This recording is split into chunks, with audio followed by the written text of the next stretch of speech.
Hello mga kabatang Quiapo, February 26 episode summary.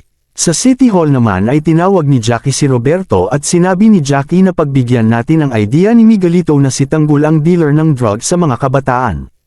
At sinabi ni Roberto na kahit ano pa ang gawin natin uupo at uupo pa rin si Tanggol dahil siya ang idineklara na nanalo ng NEC. At sinabi ni Jackie pagbigyan natin ibalik kung ano ang posisyon natin pag napatunayan natin na ang uupo ay isang drug lord na si Tanggol.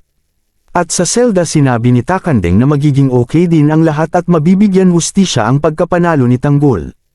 At sa City Hall ay may mga taong bayan na nagsisindi ng kandila at sinabi nila kay Miguelito at sinabi ni Miguelito na bantayan ninyo hanggang dun lang sila.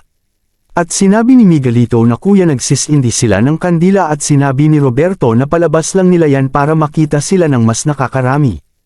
At tinignan ni Miguelito ang picture niya at silid niya na para bang galit na galit at sinabi hindi pa ito ang pagtatapos ng pagiging mayor ko. Hindi ako magiging kahihiyan ng pagiging gerero babaha ng dugo bago nila makuha ang posisyon ko.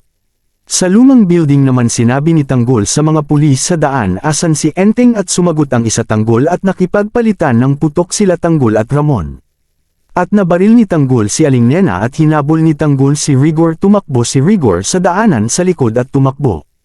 At sinabi ni Tanggol Enteng at sinabi ni Ramon anong nangyari dito at sumagot si Enteng na na-set up kami. At unang nilapitan ni Tanggol si Dalfo, niyakap niya ito at umiyak, sumunod niyang binuksan ang bangkay ni Thanos at ang panghuli niyang iniyakan ay si Bulldog. At sinkal niya si Enteng anong nangyari at niyakap na lang niya si Enteng. At sinabi ni Ramon Tanggol kailangan na natin umalis dito at sinabi ni Ramon kay Enteng hawakan mo to, binigyan siya ng baril at iyak ng iyak si Tanggol at pinagbabaril ang mga pulis na hamarang.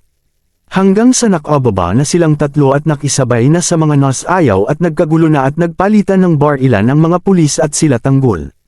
At sa lumang building nakapasok na sila sa loob at umiiyak si Tanggol at nagwala, pinagsisipa ang mga upuan at pinagbabato at sigaw ng sigaw, pinagsusuntok niya ang lupa at nakita niya si Enteng. At sinakal niya at sinabi ano nangyari Teng at sinabi ni Ramon bakit alam ni Rigor na nandun kayo at sinabi ni Enteng na hindi ko alam. At sinabi niya malaking pera ang nakapatong sa ulo natin kaya daming pulis at dumating sila Rigor at binalibag at tinutukan ng baril si Enteng ni Tanggol.